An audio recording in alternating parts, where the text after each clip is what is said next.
The appearance in the world of a genuinely new philosophy is at all times an event of very great importance. More particularly is this the case when the new philosophy embodies the prevailing temper of the age better than any of its older rivals. For in that case it is likely to establish itself in popular favor, to color the thoughts of the educated and half-educated public, and to strengthen those elements in the mental atmosphere to which it owes its success. It would be a mistake to suppose that new philosophies are always adapted to the age in which they appear, but when they are not, they fail to win wide acceptance, whatever their other merits may be. Spinoza, for example, deserved success as well as Leibniz, yet his works were almost wholly neglected until more than a century after his death, because the political and intellectual milieu was not one in which they could thrive. Leibniz, on the contrary, gave scope to the love of calculation which men derived from the discoveries of his time, and represented the world as a hierarchy of systems, each exactly like the Holy Roman Empire. His system, therefore, ruled the German mind until the ferment which preceded the French Revolution set men's thoughts running in new channels. The philosophy which is called pragmatism or humanism, footnote 1, these two names are distinguished by William James and Dr. Schiller in various ways at various times. For our purposes, it is unnecessary to consider these distinctions. End of footnote 1. Is genuinely new, and is singularly well adapted to the predominant intellectual temper of our time.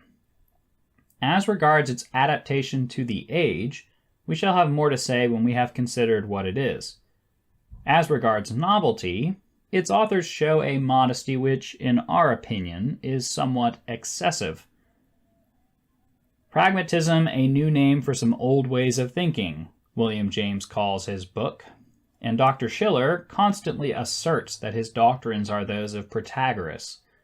As for Protagoras, we know sufficiently little about him to be able to read into him almost any doctrine we please, and the appeal to him may be regarded as mainly due to the desire to produce an ancestry which has acquired respectability by the lapse of time. With regard to more modern precursors, it must be admitted that many philosophers, as chief among whom we may mention Nietzsche, have paved the way for the new doctrines. Nevertheless, the cardinal point in the pragmatist philosophy, namely its theory of truth, is so new and so necessary to the rest of the philosophy, even to those parts which had been previously maintained by others, that its inventors cannot be regarded as merely developing the thoughts of less explicit predecessors. The name pragmatism was first invented by Mr. C.S. Peirce as long ago as 1878. It was applied by him to the doctrine that the significance of a thought lies in the actions to which it leads. In order to estimate the difference between two different beliefs about the same matter, he maintained, we ought to consider what difference in conduct would result, according as we adopted the one belief or the other. If no difference would result, the two beliefs are not effectively different. Mr. Peirce's doctrine, however, remained sterile until it was taken up 20 years later by William James, who, while retaining the word pragmatism, gave it a more sweeping significance. The full-fledged philosophy is to be attributed to him and Dr. Schiller jointly. Professor Dewey of Columbia University is also to be reckoned among the founders of pragmatism. His writings are more technical and less popular than those of James and Dr. Schiller, but on certain points his exposition is perhaps preferable to theirs. As an introduction to pragmatism, it is interesting to read William James's essay on the will to believe, first published in 1896 and reprinted in book form in the following year. In this essay, though the word pragmatism does not appear, we find much that is characteristic of James's later views. The thesis he is advocating is that, in certain cases, it is right to believe wholeheartedly in one of two alternatives, even when there is no evidence as to which of them is true. These cases arise, he says, when we are compelled to choose between two hypotheses, each of which seems to us possible, and when it makes a great difference which we choose. The instances he has in mind are chiefly questions of morals and religion. In a moral perplexity, we are compelled to come to some decision, since inaction is as much a decision as action. In regard to religion also, we must act as though it were true or as though it were false. We are therefore practically compelled to choose. His contention is that, in such cases, it would be foolish to refuse to have faith merely on the ground that we do not find conclusive evidence on either side of the question. To quote his own words, quote, "Our passional nature not only lawfully may, but must, decide an option between propositions whenever it is a genuine option that cannot by its nature be decided on intellectual grounds. For to say, under such circumstances, do not decide but leave the question open, is itself a passional decision, just like deciding yes or no, and is attended with the same risk of losing the truth." End of quote. He proceeds to justify himself against the charge of insufficient regard for truth, not, as he would now, by contending that in the absence of other evidence, the answer which gives the greatest emotional satisfaction is true, but on a variety of grounds tending to show that there are no sufficient moral arguments against thinking it true. He points out, to begin with, that emotions and wishes, though often unable to alter our beliefs when these have become established, nevertheless play a great part in initially deciding what our beliefs are to be. He points out next that our duty in the matter of opinion has two branches. 1, we must know the truth. 2, we must avoid error. These two precepts, he says, have very different results. If in cases where evidence is lacking, we abstain wholly from either belief, we are sure of not incurring error, but on the other hand, we are sure of not knowing truth. If, however, we decide for one of the alternatives, we have an even chance of knowing the truth. It follows that those who urge us to abstain from belief, in the absence of evidence, consider it more important to avoid error than to believe truth. This horror of being duped he represents as a somewhat contemptible form of cowardice. Quote, "Our errors," he says, "are surely not such awfully solemn things. In a world where we are so certain to incur them, in spite of all our caution, a certain lightness of heart seems healthier than this excessive nervousness on their behalf." End of quote. The legitimate conclusion from this argument would be that, in such cases as William James has in mind, we ought to believe both alternatives, for in that case we are sure of knowing the truth in the matter. If it were said that to believe both is a psychological impossibility, we would rejoin that, on the contrary, it is often done, and that those who cannot yet do it need only practice the will to believe until they have learnt to believe that the law of contradiction is false, a feat which is by no means as difficult as it is often supposed to be. William James proceeds to point out that, in the case of religion, the choice between believing and disbelieving possesses all the characteristics of the options which, according to him, ought to be decided by the emotions, he tacitly assumes that there is no evidence for or against religion, and he points out that by refusing either to believe or to disbelieve, we lose the benefits of religion just as much as by deciding to disbelieve. Quote, "Skepticism, then, is not avoidance of option. It is option of a certain particular kind of risk. Better risk loss of truth than chance of error. That is your faith vetoer's exact opinion. He is actively playing his stake as much as the believer is. He is backing the field against the religious hypothesis, just as the believer is backing the religious hypothesis against the field. It is not intellect against all passions, then. It is only intellect with one passion laying down its law. And by what, forsooth, is the supreme wisdom of this passion warranted? Dupery for dupery. What proof is there that dupery through hope is so much worse than dupery through fear?" End of quote. The conclusion is that, although there is no evidence in favor of religion, we ought nevertheless to believe it, if we find satisfaction in so doing.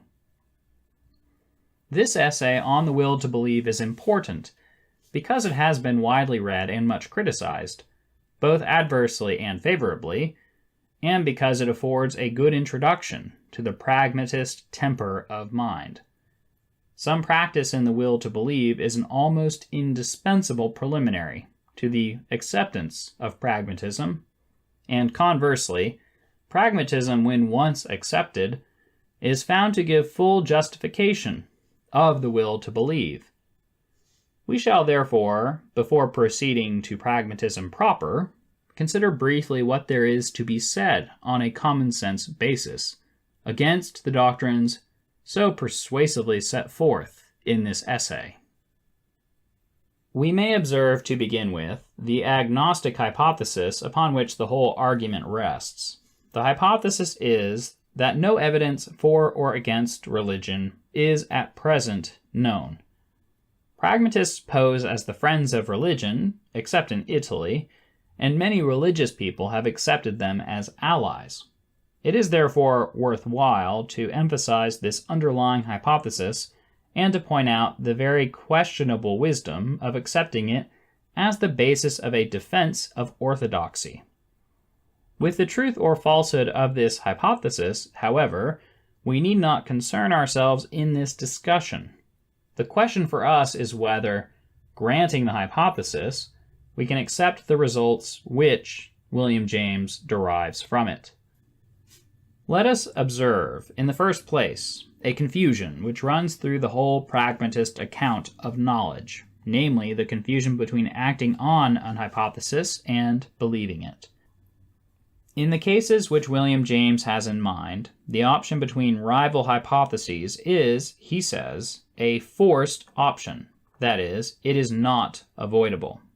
Quote, "If I say either accept this truth or go without it, I put on you a forced option, for there is no standing place outside of the alternative." End of quote.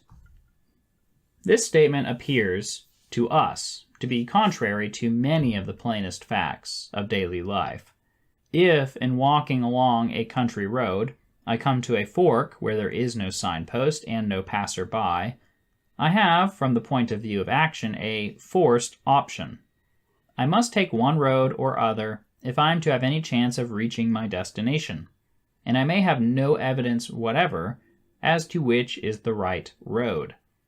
I then act on one or another of the two possible hypotheses, until I find someone of whom I can ask the way. But I do not believe either hypothesis.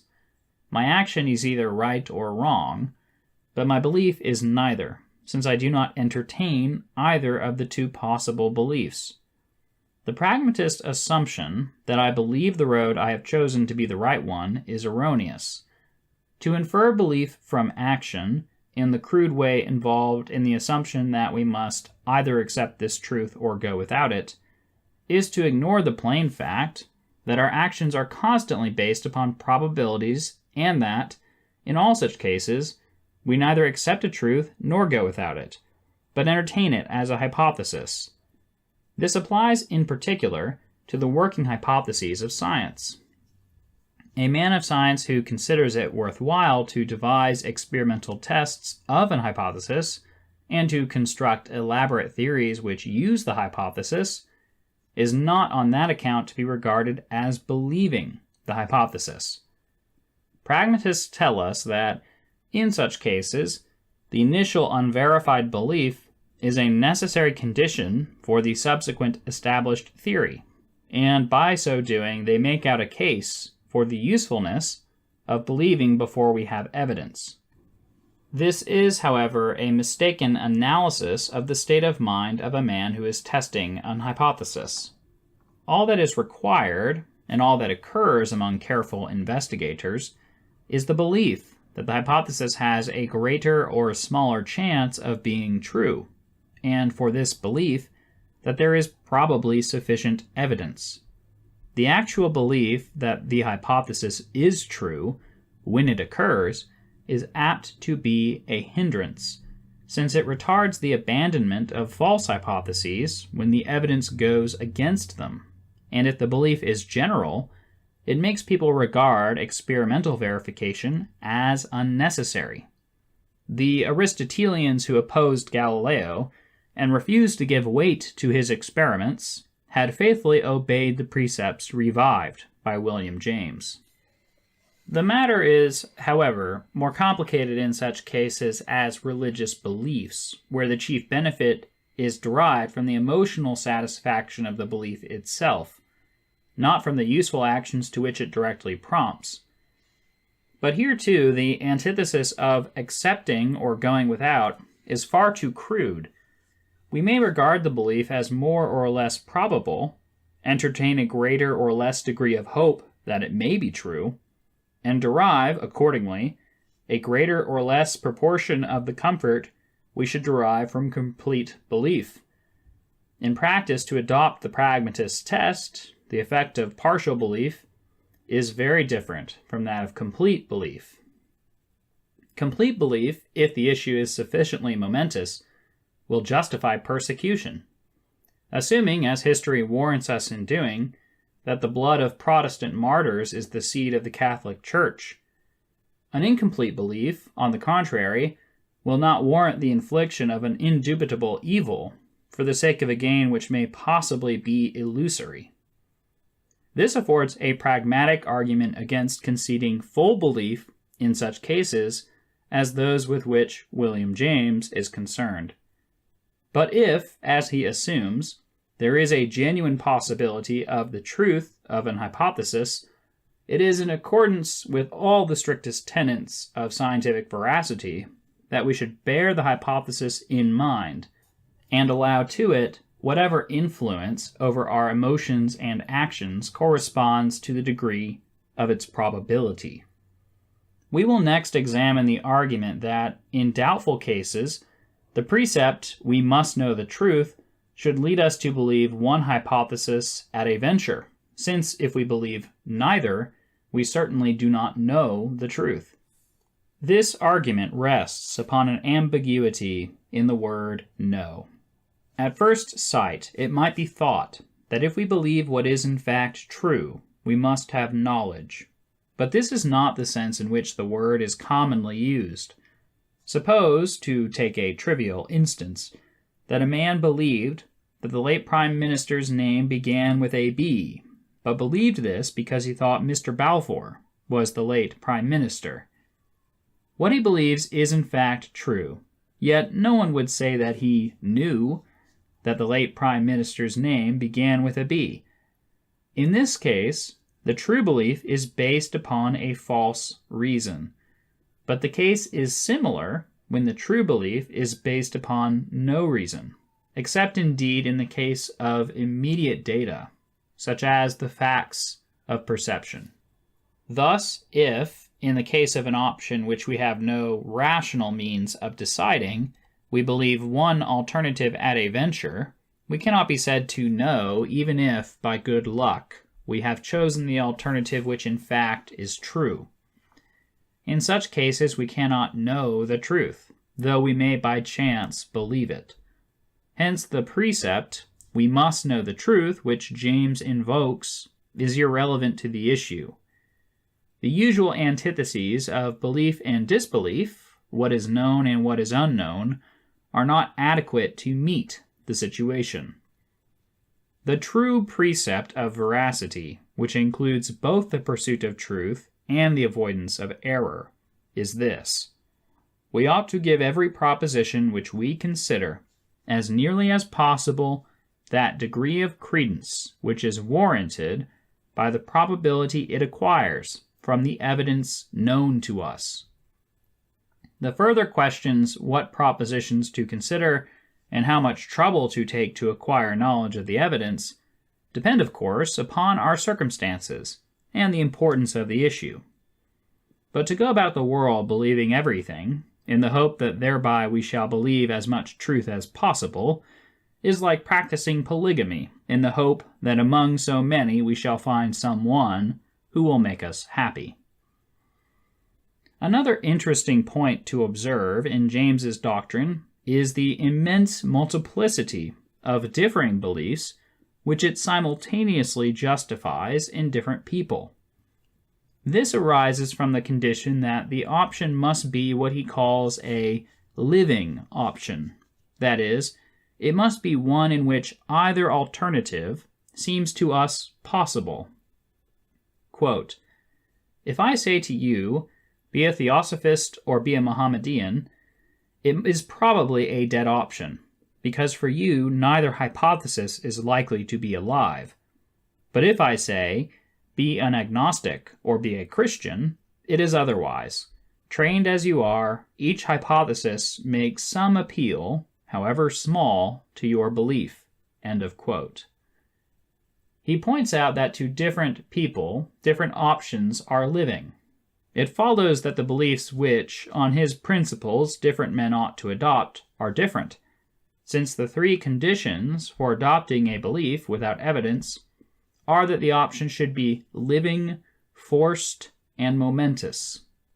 One gathers, perhaps wrongly, from his instances that a Frenchman ought to believe in Catholicism, an American in the Monroe Doctrine, and an Arab in the Mahdi. He wrote before the Battle of Omdurman. It seems odd that, in view of this outcome, he should maintain that acceptance of his doctrine would diminish persecution, for an essential part of each of the above three creeds is that people who think otherwise must be taught their place.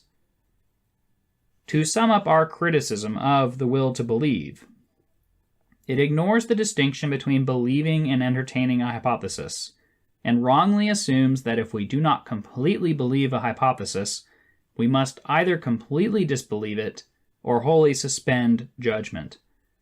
Hence, it is able to represent the option, either accept this truth or go without it, as one from which there is no escape, whereas all experiment, both in science and in daily life, implies a state of mind which accepts neither alternative. He assumes that we may be said to know a truth when we believe it at a venture, without reasons, and that, therefore, in order to maximize our knowledge, we have only to maximize our beliefs. And his doctrines lead to the conclusion that different people ought to have incompatible beliefs.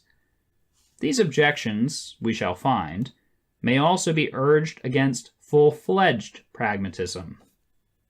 But we must now approach somewhat more difficult topics than those which have concerned us hitherto, since pragmatism cannot be understood without examining its doctrine as to the nature of truth. To this doctrine, therefore, we will now turn our attention. The pragmatic theory of truth takes credit to itself, rightly as we think, for a due consideration of error. Most theories as to the nature of truth have tacitly assumed to begin with that all our beliefs are true, and have arrived at results incompatible with the existence of error. They have then had to add a postscript explaining that what we call error is really partial truth. If we think it is Tuesday when it is really Wednesday, we are at least right in thinking that it is a day of the week. If we think America was discovered in 1066, we are at least right in thinking that something happened in that year. If we think Charles I died in his bed, we are at least so far right that, in view of the many people who do die in their beds, he probably had the potentiality of dying in his bed, and so on. Dr. Schiller rightly points to the Theaetetus as showing the difficulties to which a theory of knowledge is reduced by neglecting to take due account of error from the beginning. And among more recent books, Mr. Joachim's The Nature of Truth is used to point the same moral.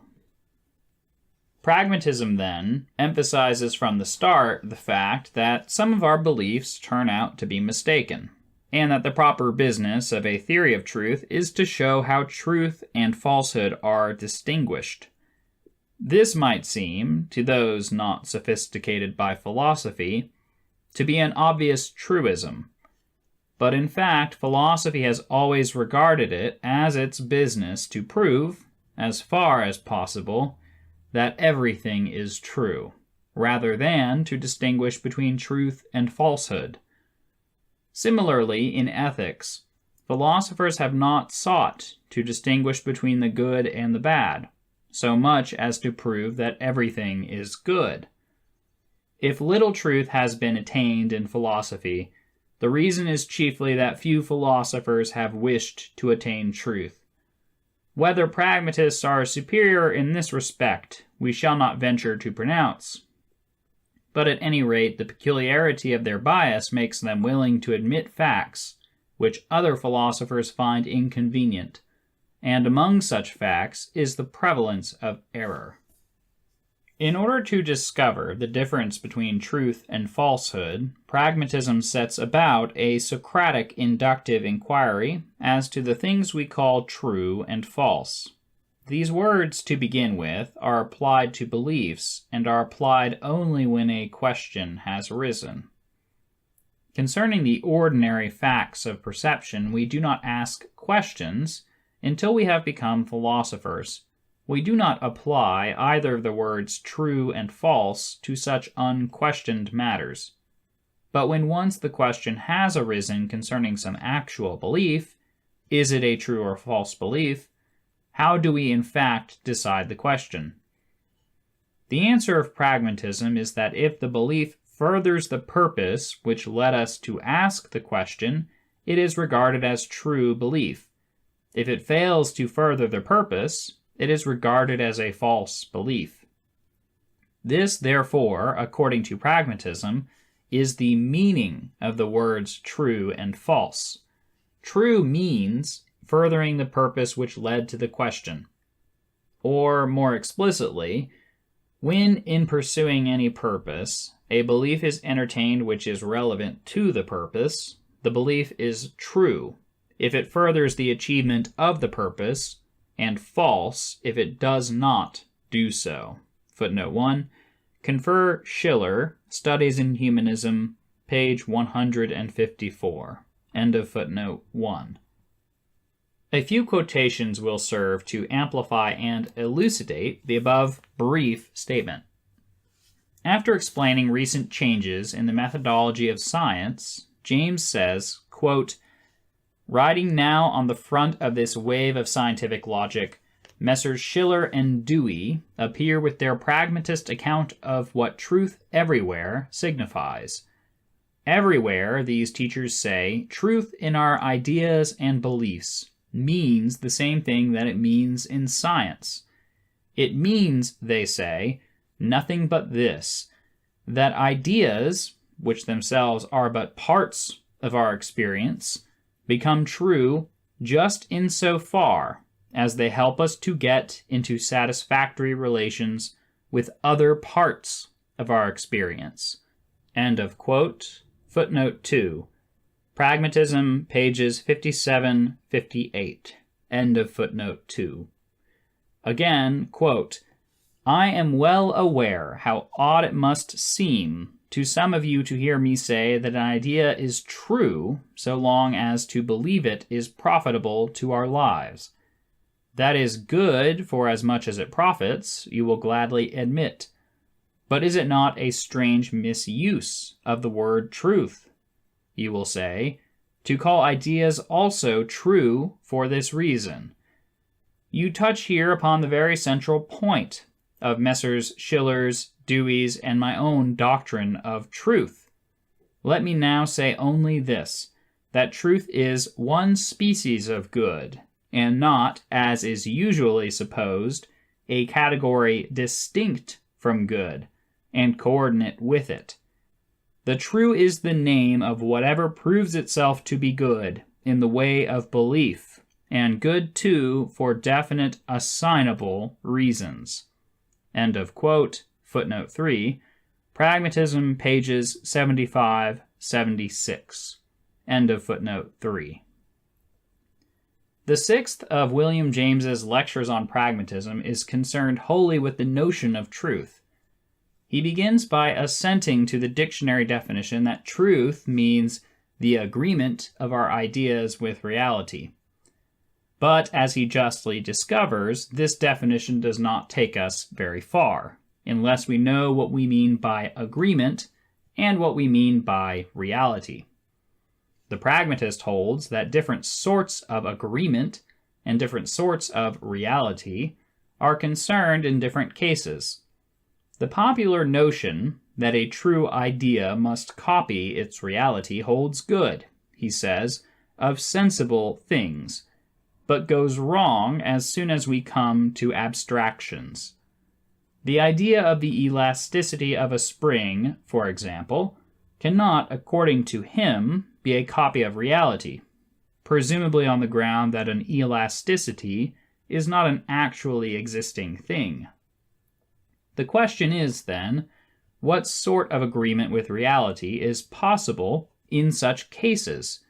Quote, "The great assumption of the intellectualists," he says, "is that truth means essentially an inert, static relation." End of quote. An intellectualist, by the way, is anyone who is not a pragmatist. He proceeds, quote, "Pragmatism, on the other hand, asks its usual question. Grant an idea or belief to be true, it says. What concrete difference will its being true make in anyone's actual life? How will the truth be realized?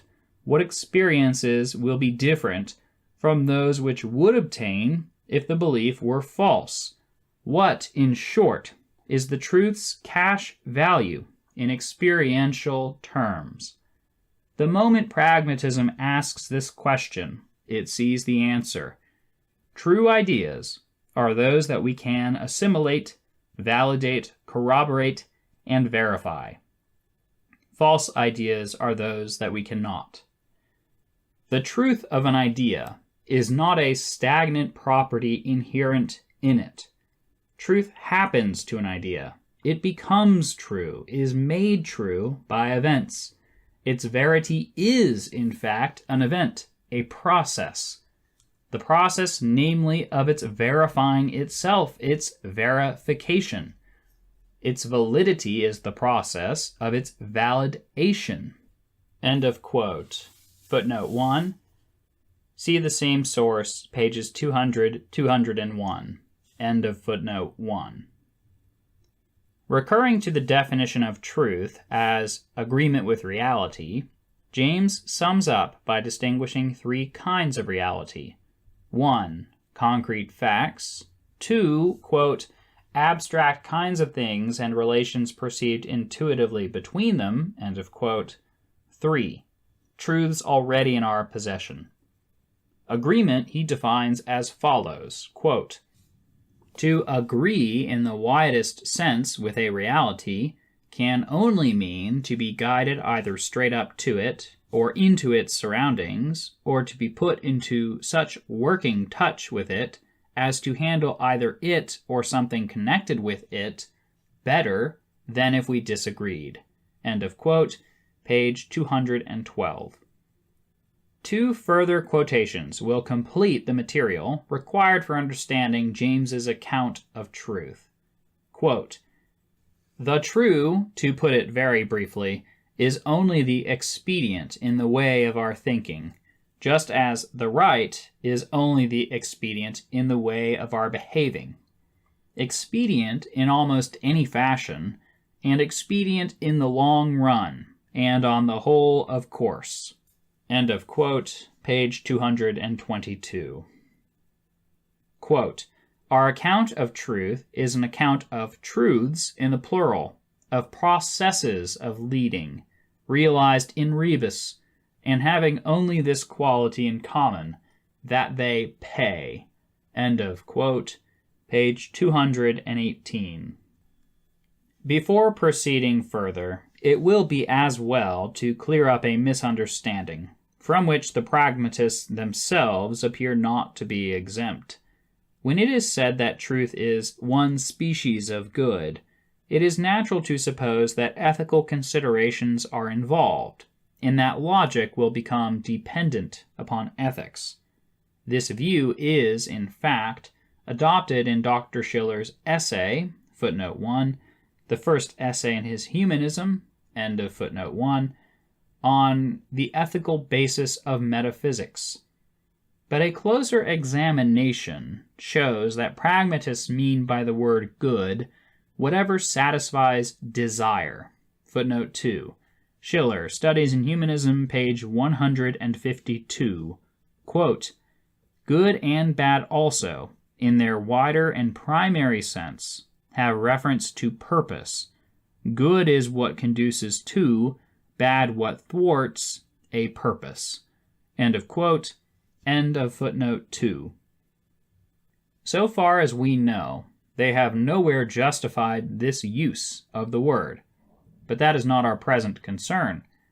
What concerns us at present is to observe that, in virtue of this definition, only psychological considerations are relevant where, to judge from the language, ethical considerations might seem to be involved.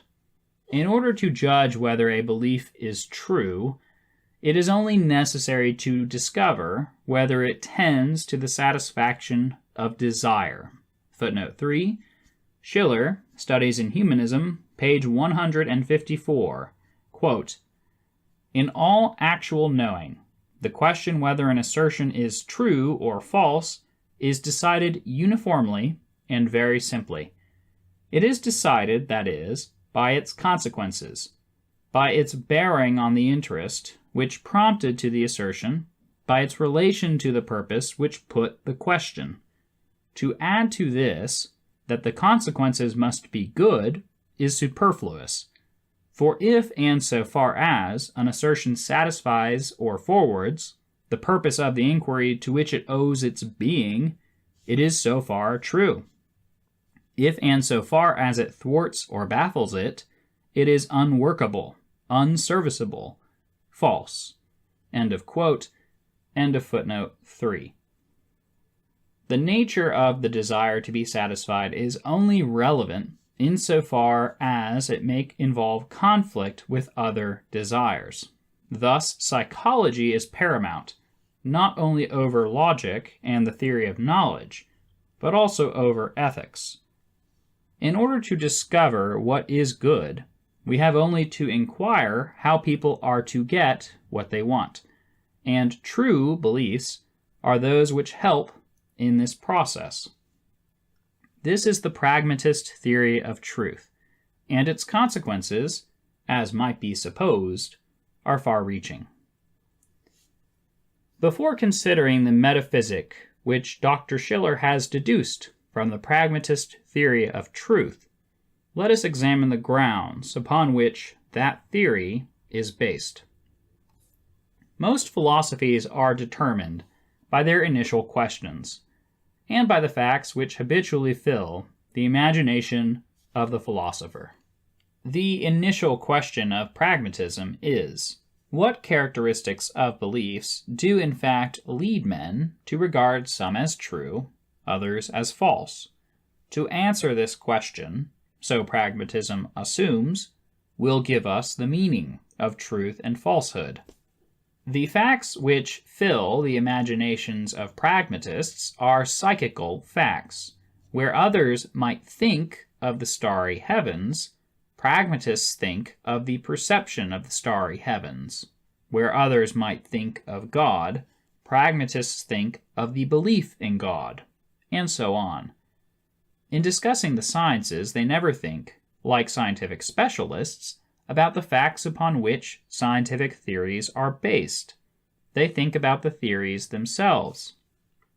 Thus, their initial question and their habitual imaginative background are both psychological.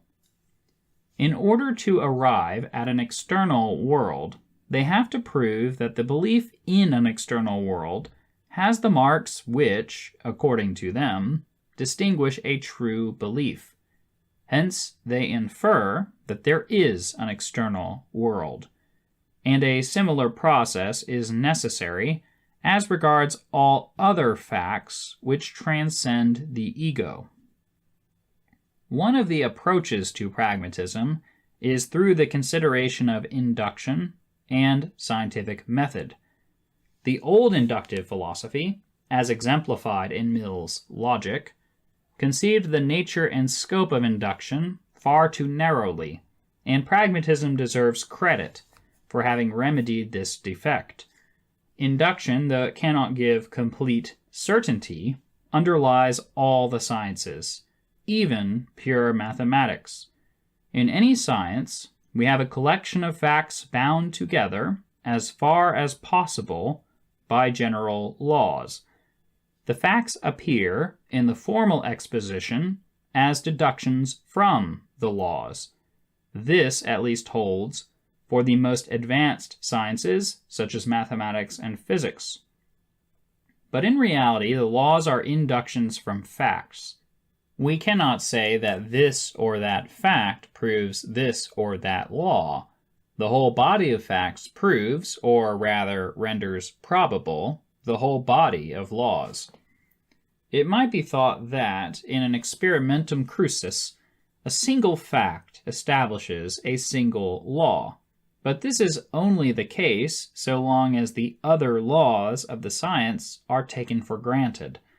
If other facts should lead us to doubt the other laws, the interpretation of our experimentum crucis might be wholly changed. Thus, the justification of a science is that it fits all the known facts, and that no alternative system of hypotheses is known, which fits the facts equally well. We may therefore say, truly, that scientific theories are adopted simply because they work, that is, because their consequences are satisfactory. Thus, it would appear as though a right analysis of scientific induction led us straight to the pragmatist test of truth. Certain objections to this conclusion, however, at once suggest themselves. In the first place, scientific induction assumes certain data, the facts with which our theories have to agree. That the heavenly bodies have the apparent positions in the sky which we perceive them to have is not proved by astronomy, but it is assumed as the datum upon which astronomy proceeds. It would seem, therefore, that there are truths of fact which are prior to the whole inductive procedure, and that these truths of fact must be true in some other sense than that the consequences of supposing them true are satisfactory. To this argument, pragmatists reply that what really is fact is neither true nor false, but prior to the whole antithesis of truth and falsehood. Quote, day follows day, and its contents are simply added. The new contents themselves are not true, but simply come and are. Truth is what we say about them, and when we say that they have come, truth is satisfied by the plain additive formula. End of quote. Footnote 1, James, Pragmatism, page 62. End of footnote 1. Pragmatists contend, therefore, that the mere recognition of facts is the simplest case of the application of their formula.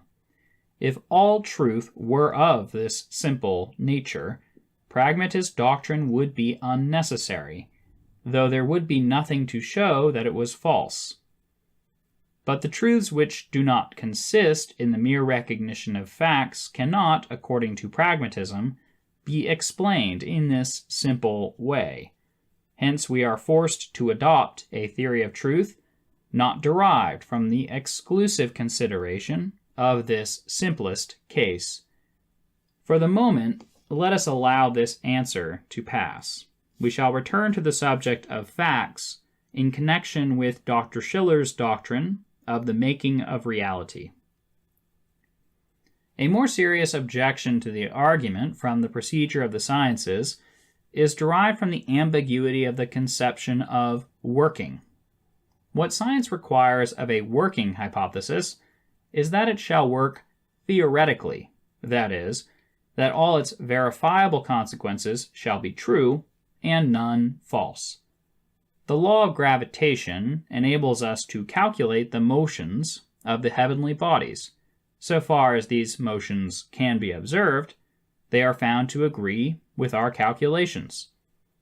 It is true that the heavenly bodies have such and such apparent positions at such and such times, and the law of gravitation agrees with this truth. This is what we mean when we say that the law works.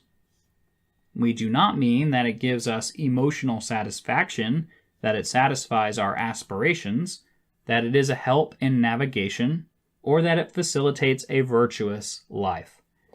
Any or all of these may be true, but they are irrelevant. If they were all false, we should still say that the law works, because it agrees with observed facts. Thus, the kind of working which science desiderates is a very different thing from the kind which pragmatism considers to be the essence of truth.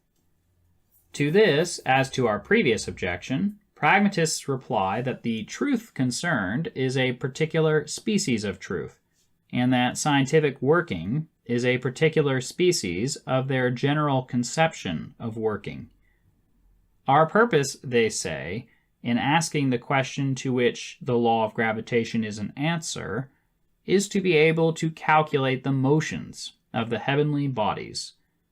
The law of gravitation furthers this purpose, and is therefore true in the pragmatic sense. This answer shows that the procedure of science, so far, has not been shown to contradict pragmatism. But it does not show that the procedure of science positively supports pragmatism. Where, as in science, our purpose is to discover truth, an answer which furthers our purpose will be true. But from this truism, it cannot be inferred, as pragmatists pretend, that if we had some quite different purpose, an answer which furthered it would still have been true. Another objection to the argument from working hypotheses is that by men of science these are explicitly contrasted with established truths. An hypothesis, as experience shows, may explain all known relevant facts admirably, and yet may at any moment be rendered inadequate by new facts.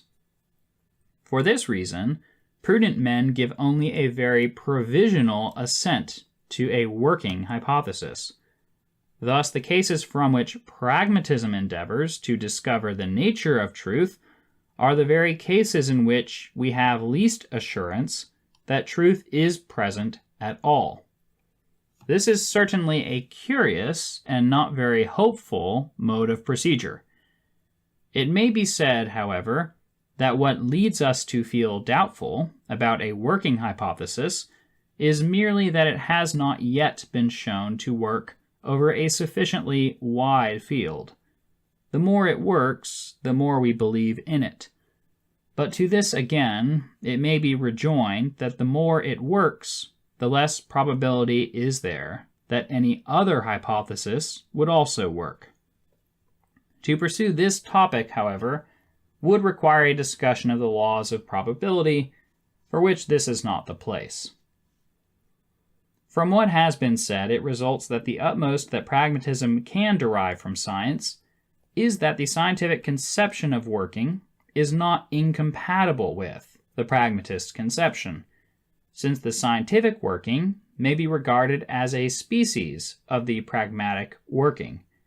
It is, however, a species whose differentia adds just those elements which other philosophies declare to be necessary to truth, while pragmatism declares them to be unnecessary.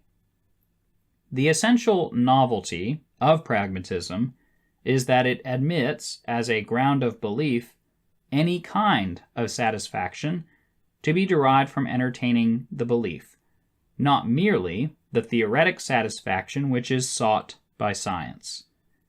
For this contention, no support whatever is to be found in science. Let us see whether any support is to be found elsewhere. Pragmatists are never weary of inveighing against those who say that our beliefs ought not to be influenced by considerations which in fact do influence them. They point triumphantly to the influence of desire upon belief, and boast that their theory alone is based upon a true psychological account of how belief arises.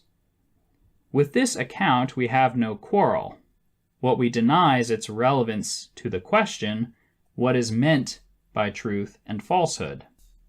At first sight, it might seem a perfectly proper inductive proceeding to inquire what properties a belief must have in order that we may call it true, and to infer that those properties constitute the meaning of truth. There is, however, a fallacy in this method of inquiry, and this fallacy, in our opinion, is at the bottom of the whole pragmatist philosophy. There is, in the first place, an ambiguity in the word meaning. We may say that cloud means rain, or we may say pluie means rain. It is obvious that these two senses of meaning are wholly different. What they have in common is that in each case we have one thing which points to another. The cloud is a sign that rain is coming. The word pluie is a sign which signifies rain. But beyond this, the two senses of meaning have little in common. In the first sense, one thing means another when the existence, past, present, or future, of the other can be inferred from the one, that is, when there is a causal connection between them. In the second sense, meaning is confined to symbols, that is, to words, and whatever other ways may be employed for communicating our thoughts. It is this second sense of meaning which we expect a dictionary to give us. When we ask, what does such and such a word mean, what we want to know is, what is in the mind of a person using the word?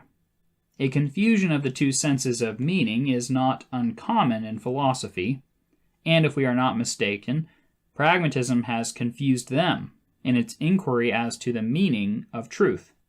It has discovered something which has a causal connection with our beliefs that things are true, and which, therefore, in the first sense of meaning, may be taken to be what these beliefs mean. It has then supposed that this is what is meant in the second sense by truth, that is, what we have in mind, or should have in mind, when we use the word truth. This confusion between the two senses of meaning seems to be necessarily involved in the method adopted by pragmatists, namely, the method which inquires into the causes of our judging things to be true, in the hope of thereby discovering what truth means. Let us grant to the pragmatists, in order to avoid disputes concerning what is unimportant, that what causes people to judge that a belief about which a doubt has arisen is true is the fact that this belief is found to further the purposes which led us to inquire into its truth. Then, to judge that a belief is true means that this belief furthers our purposes, in the sense in which the cloud means rain. That is, there is a causal connection between them. But truth is not the same thing as furthering our purposes, any more than the cloud is the same thing as rain. When we say that a belief is true, the thought we wish to convey is not the same thought as when we say that the belief furthers our purposes. Thus, true does not mean furthering our purposes in the sense in which pluie means rain. Thus, pragmatism does not answer the question, what is in our minds when we judge that a certain belief is true? We find pragmatists, when pressed, willing to admit this fact. Thus, Dr. Schiller says, footnote 1, Studies in Humanism, page 144, end of footnote 1, quote, in a sense, therefore, the predictions of good and bad, true and false, and so on, may take rank with the experiences of sweet, red, loud, hard, and so on, as ultimate facts, which need be analyzed no further. End of quote. To which he adds in a footnote, quote, the purport of this remark is to confute the notion, which seems dimly to undersie some intellectualist criticisms, that the specific character of the truth predication is ignored in pragmatist quarters. End of quote. This fundamental meaning of truth is treated by Dr. Schiller as unimportant, because it does not enable us to distinguish the cases in which we have rightly predicated truth from those in which we have done so wrongly. The pragmatist test, he maintains, enables us to distinguish the truly true from the falsely true. An untested predication of truth he calls truth as claim. A predication which is subsequent to the application of the pragmatist test he calls truth validated. The distinction between the two is treated at length in his essay on The Ambiguity of Truth, footnote 1, Studies in Humanism, pages 141 through 162, end of footnote 1. This ambiguity appears to us to be wholly non-existent. The distinction involved is the distinction between what is true and what is thought to be true. The reader who will, throughout this essay on the ambiguity of truth, substitute butter for truth and margarine for falsehood, will find that the point involved is one which has no special relevance to the nature of truth. There is butter as claim, that is, whatever the grocer calls butter. This, we will suppose, includes margarine. There is butter validated, which is butter that, after the usual tests, has been found not to be margarine. But there is no ambiguity in the word butter. When the grocer, pointing to the margarine, says, "This is butter," he means by butter precisely what the customer means when he says, "This is not butter."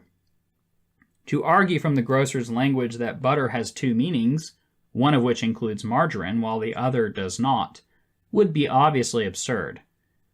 Similarly, when the rash man, without applying any tests, affirms, "This belief is true," while the prudent man, after applying suitable tests, judges, "This belief is not true," the two men mean the same thing by the word true, only one of them applies it wrongly. Thus, Dr. Schiller's reasons for regarding the specific character of the truth predication as unimportant are not valid. We must now return to the two senses of meaning and show how they are relevant to our problem. It is evident that, in the sense in which the meaning of a word is what is in our minds when we use the word, the meaning of the word truth is just that specific character of the truth predication, which, as Dr. Schiller confesses, is something quite other than furthering our purposes. His contention is that the beliefs of which we can predicate truth truly are those which further our purposes. And his reason for saying this is that the beliefs which further our purposes are those which we persist in calling true after reflection. But that only proves that these are the beliefs which we continue to think true, not that these are the beliefs which are true. Owing, however, to confusion of the two senses of meaning, he is led to argue that usefulness gives the meaning of truth, and that, therefore, when a belief is useful, it must be true. All that really follows, if we grant the whole of the psychological argument, is that beliefs which are found to be useful will continue to be thought true. This is an entirely different proposition, and one which, by itself, throws no light whatever either upon the nature of truth or upon what beliefs are in fact true. It may well be that beliefs which fulfill certain purposes are true, while beliefs which fulfill others are not true. Or, again, that there is no connection whatever between truth and usefulness. Dr. Schiller's argument, and William James's, for the two are practically identical on this point, involves a variety of the very assumption which he criticizes in others, namely, the assumption that all our beliefs are true. In pragmatism, the assumption is that the beliefs which we persist in holding must be true. It is then pointed out how very unreasonable our grounds often are for persisting in a belief, and this fact, instead of being used to throw doubt on the belief, is used to discredit reasonableness. Thus, we are brought back to the standpoint of the will to believe, and we find that the precepts of that essay really underlie the whole pragmatist theory of truth. But the superstructure is so vast that pragmatists appear to be no longer aware of the foundations upon which their edifice is reared. We may now restate the pragmatist theory of truth in bald outline, giving due prominence to presuppositions of which pragmatists themselves are perhaps not fully conscious. Their major premise is this: beliefs which persist after a doubt has been raised are true.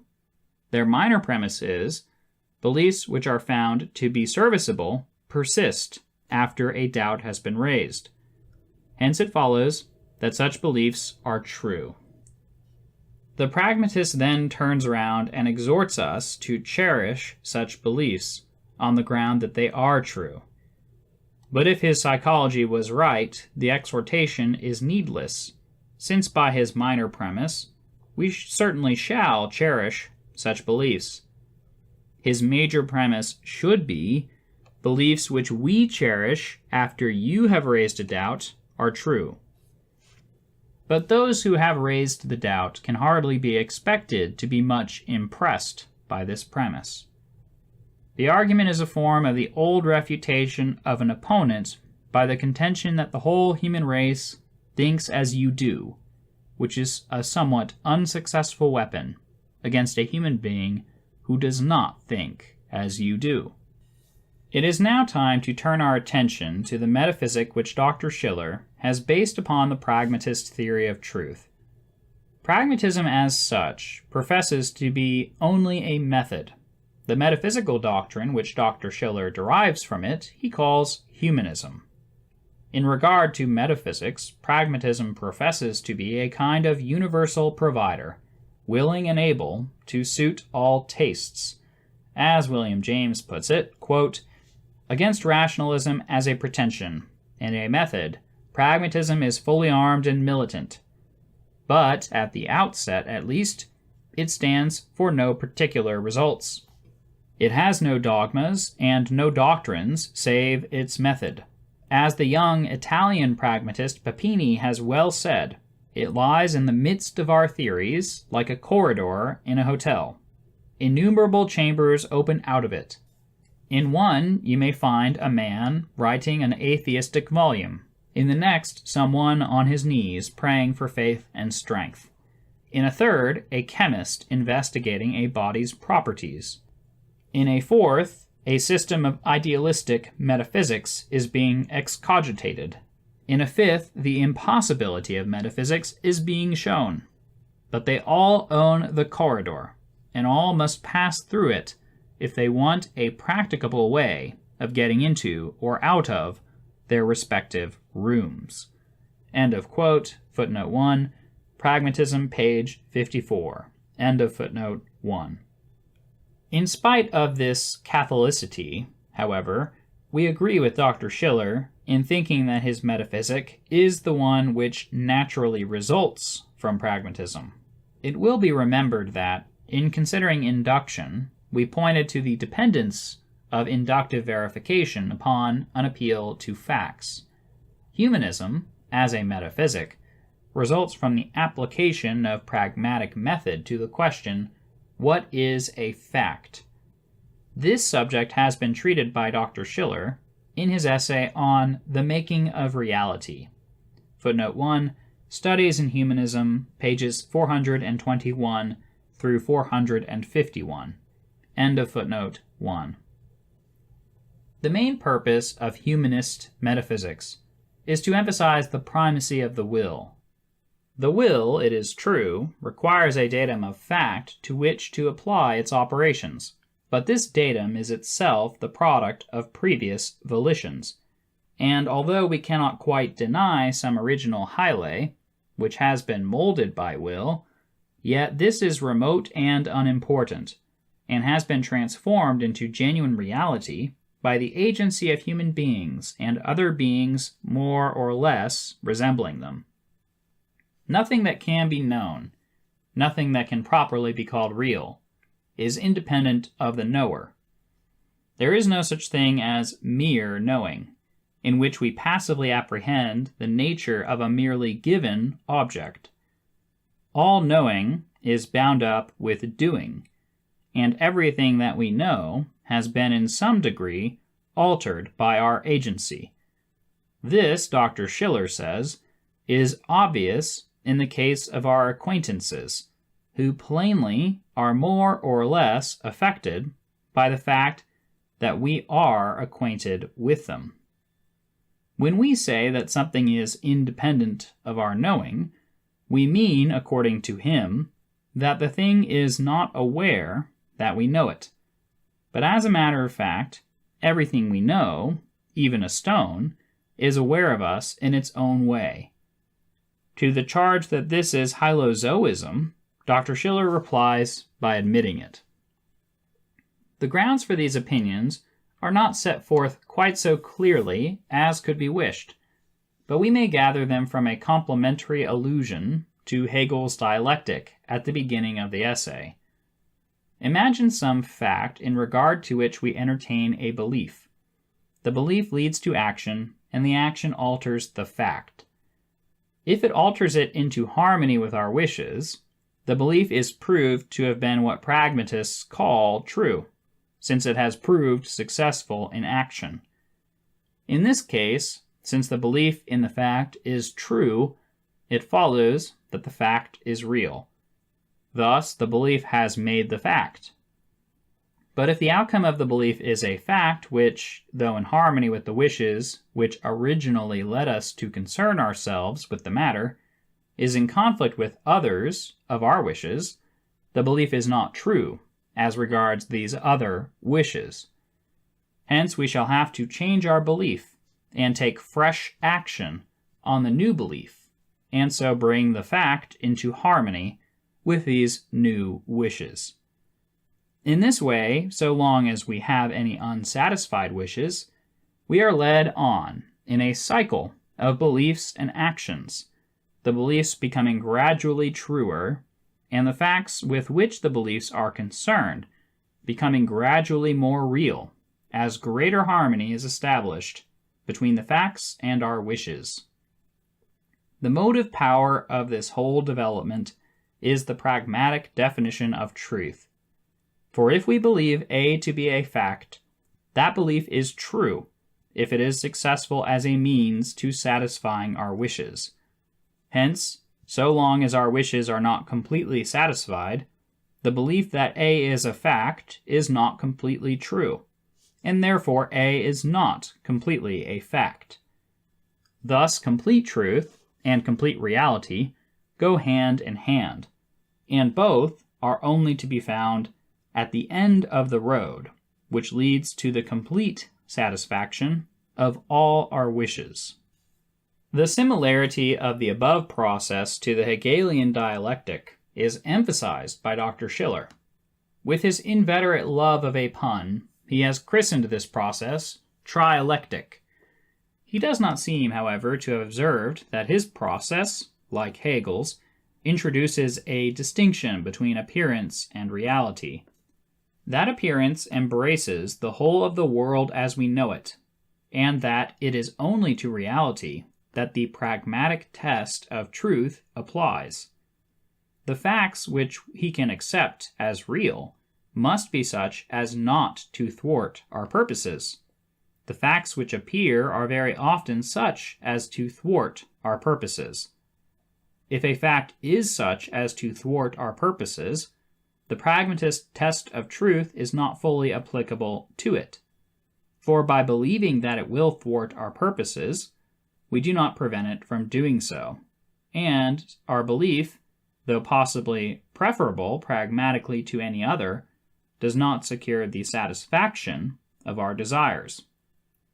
If, on the other hand, we believe that the fact is not such as to thwart our purposes, we believe what, ex hypothesi, is not the case. Hence, it follows that such facts cannot be real. Since many apparent facts thwart our purposes, we are led to distinguish between real and apparent facts. Hence, it is not here on earth that pragmatism applies, but only in Dr. Schiller's heaven, just as it is only in Mr. Bradley's heaven that Mr. Bradley's metaphysic applies. The whole doctrine, therefore, reduces itself to the proposition that it would be heavenly to live in a world where one's philosophy was true, and this is a proposition which we have no desire to controvert.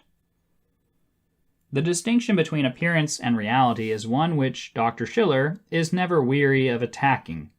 Indeed, a very large proportion of his writings is directed against it.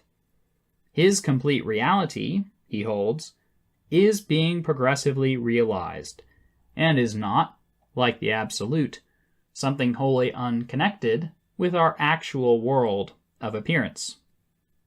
But his only reason for supposing that his complete reality is being progressively realized is a tacit assumption of cooperation among the agents composing the universe. He assumes, that is, that the various desires which, according to him, form the motive power of all that occurs in the universe are not such as to counteract each other. The world's activities are not to be conceived as a tug of war. For this view there is, we fancy, no argument except the pragmatic argument, that it is pleasant and cannot be conclusively disproved. Thus the whole humanist metaphysic rests upon the pragmatic theory of truth, and falls with that theory. Moreover, it introduces, in a slightly modified form, the old distinction of appearance and reality, of which the difficulties have been admirably set forth by Dr. Schiller himself. Since the distinction, and therefore the difficulties, result inevitably from the pragmatic theory of truth, they afford a new argument against that theory. For they show that the theory is applicable, not to our actual world, but to an ideal world, where all the hopes of pragmatists have been realized. Although, for the reasons alleged above, we do not ourselves accept the pragmatist philosophy, we nevertheless believe that it is likely to achieve widespread popularity, because it embodies some of the main intellectual and political tendencies of our time. This aspect of pragmatism deserves consideration, since the influence of a doctrine, as pragmatists have very prudently pointed out, is by no means proportional to its intellectual value. On the intellectual side, pragmatism embodies skepticism, evolution, and the new insight into the nature and scope of scientific induction. On the political side, it embodies democracy, the increased belief in human power which has come from the progress of mechanical invention, and the Bismarckian belief in force. The skepticism embodied in pragmatism is that which says, since all beliefs are absurd, we may as well believe what is most convenient. This is by no means a new contention. In England, it has been popularized by Mr. Balfour's Foundations of Belief and Notes on Insular Free Trade. Skepticism is of the very essence of the pragmatic philosophy. Nothing is certain, everything is liable to revision, and the attainment of any truth in which we cannot rest securely is impossible. It is therefore not worth while to trouble our heads about what really is true. What is thought to be true is all that need concern us.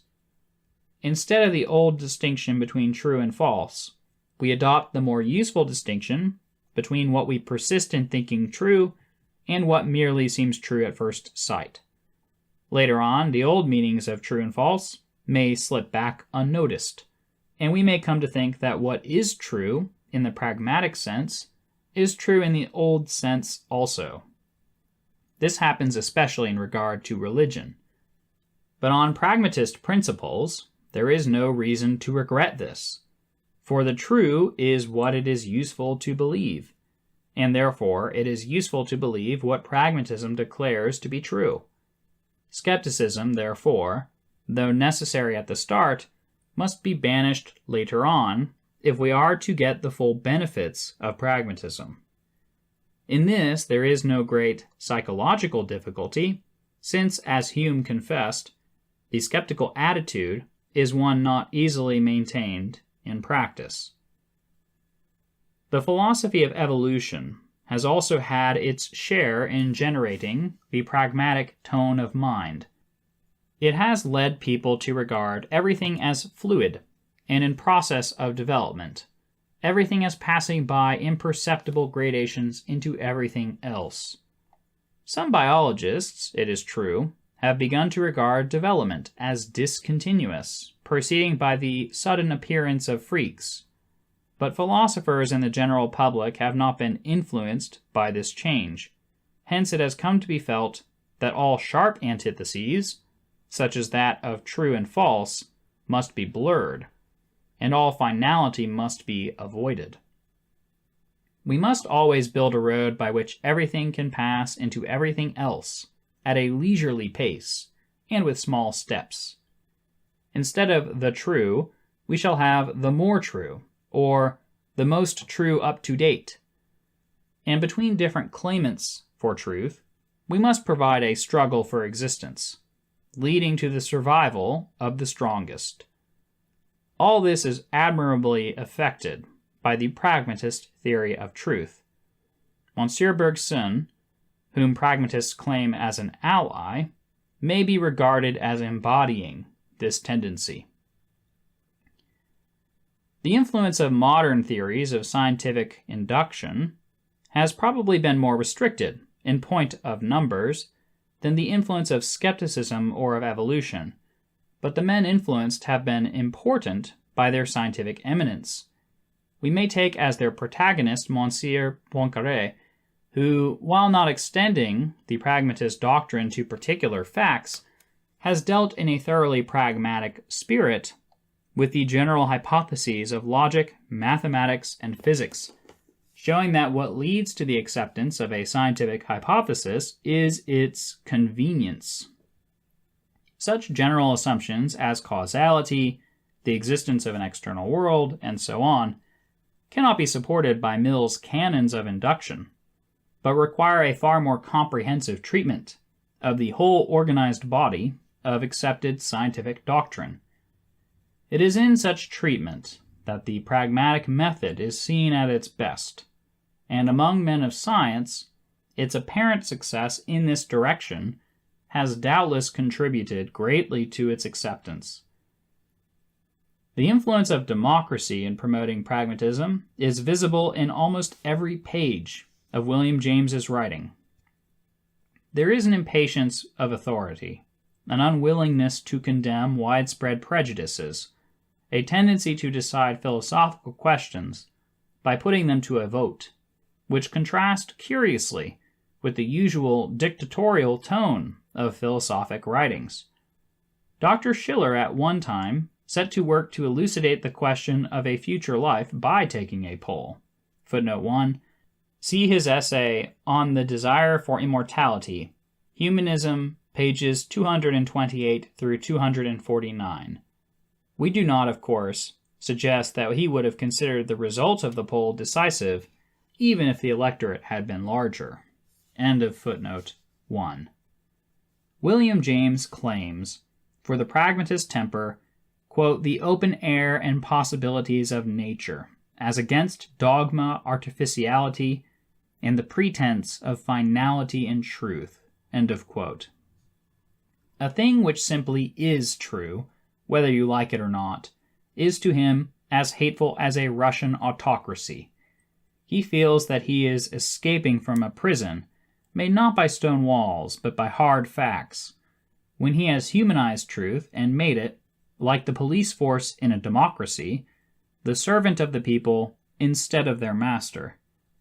The democratic temper pervades even the religion of the pragmatists. They have the religion they have chosen, and the traditional reverence is changed into satisfaction with their own handiwork. Quote, the Prince of Darkness, James says, may be a gentleman, as we are told he is, but whatever the God of earth and heaven is, he can surely be no gentleman. End of quote. Footnote 2. Pragmatism, page 72. End of footnote 2. He is rather, we should say, conceived by pragmatists as an elected president, to whom we give a respect which is really a tribute to the wisdom of our own choice. A government in which we have no voice is repugnant to the democratic temper. William James carries up to heaven the revolt of his New England ancestors. The power to which he can yield respect must be a George Washington rather than a George III. Closely connected with this democratic spirit is the belief in human power, which is one of the dominant notes of pragmatism. By the progress of mechanical invention, the possibilities of our command over nature have been shown to be much greater than they were formerly supposed to be, and no definite limits can be set to them. Hence has arisen, especially in America, where the economic conditions are favorable, and the chief concern of most people is with those matters in which recent advances have been greatest, a general feeling that by energy and hope all obstacles can be overcome, and that it is a mark of laziness or pusillanimity to admit that anything is impossible. The habit of mind which believes that there are no essential impossibilities has been fostered by the doctrine of evolution, with its literary corollary of the Übermensch. Hence have arisen a self-confidence and a pride of life, which in many ways remind one of the Renaissance, and establish some affinity between historical humanism and its modern namesake.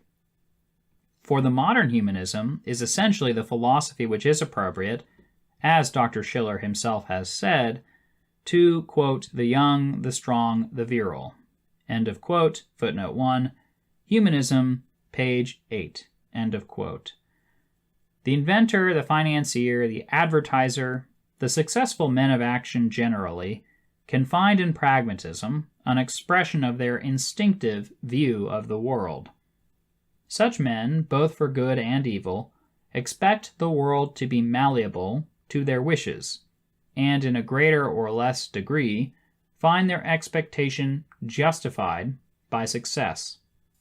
Hence arises a disbelief in those hard facts which pragmatists tend to deny, and a confidence of victory in contests with the outer world, whether these contests be cognitive or more directly practical. An Italian pragmatist has expressed this confidence in victory as follows, quote, Dio è perfetto perché è omnipotente. Sostituiamo, dunque, al misticismo della rinunzia, dell'imitazione di Cristo, il misticismo della conquista, dell'imitazione de Dio. End of quote. Footnote 1. Leonardo, April 1905. L'imitazione de Dio. Page 64. End of footnote 1.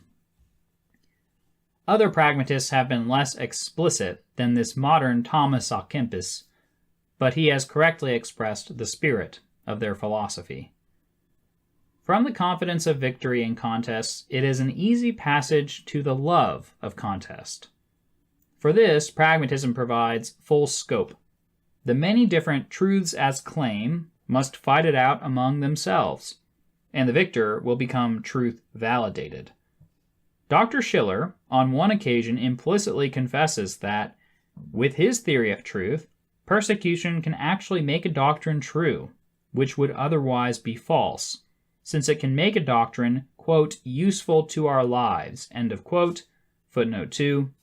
Humanism, page 59. Quote, delicate questions may arise out of the fact that not only does what works receive social recognition, but also that what receives social recognition, for this very reason, largely works.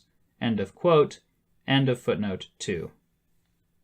In the absence of any standard of truth other than success, it seems evident that the familiar methods of the struggle of existence must be applied to the elucidation of difficult questions, and that ironclads and Maxim guns must be the ultimate arbiters of metaphysical truth.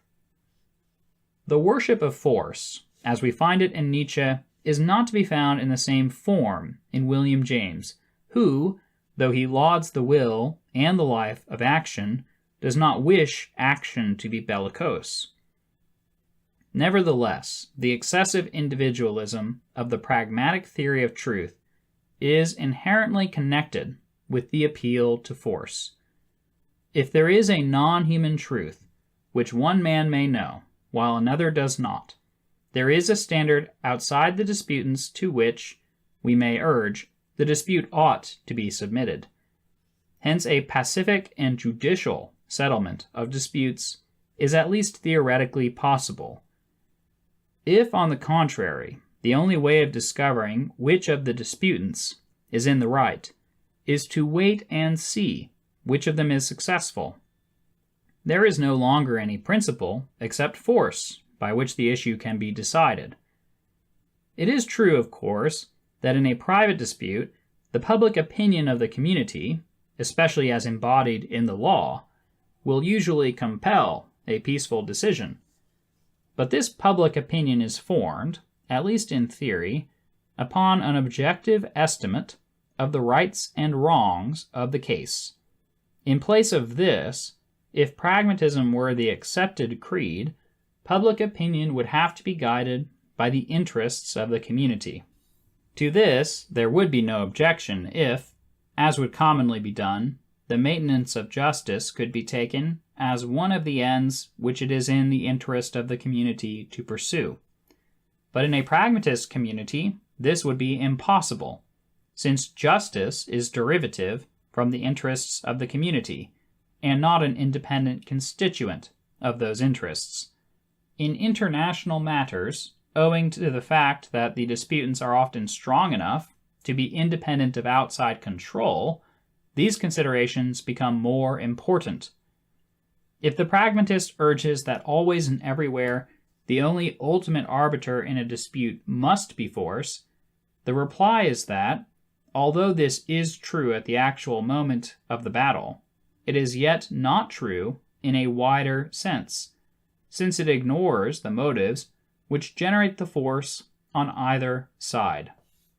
The hopes of international peace, like the achievement of internal peace, depend upon the creation of an effective force of public opinion, formed upon an estimate of the rights and wrongs of disputes. Thus, it would be misleading to say that the dispute is decided by force, without adding that force is dependent upon justice.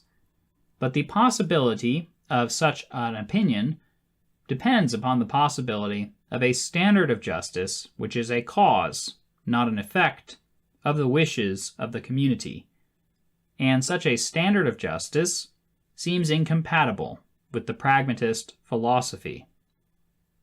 This philosophy, therefore, although it begins with liberty and toleration, develops, by inherent necessity, into the appeal to force and the arbitrament of the big battalions. By this development, it becomes easily adapted to democracy at home and to imperialism abroad. Thus, here, again, it is more delicately adjusted to the requirements of the time than any other philosophy which has hitherto been invented. To sum up, pragmatism appeals to the temper of mind which finds on the surface of this planet the whole of its imaginative material, which feels confident of progress and unaware of non-human limitations to human power, which loves battle with all the attendant risks because it has no real doubt that it will achieve victory, which desires religion as it desires railways and electric light, as a comfort and a help in the affairs of this world, not as providing non-human objects to satisfy the hunger for perfection and for something to be worshipped without reserve. But for those who feel that life on this planet would be a life in prison if it were not for the windows into a greater world beyond, for those to whom a belief in man's omnipotence seems arrogant, who desire rather the stoic freedom that comes of mastery over the passions than the Napoleonic domination that sees the kingdoms of this world at its feet.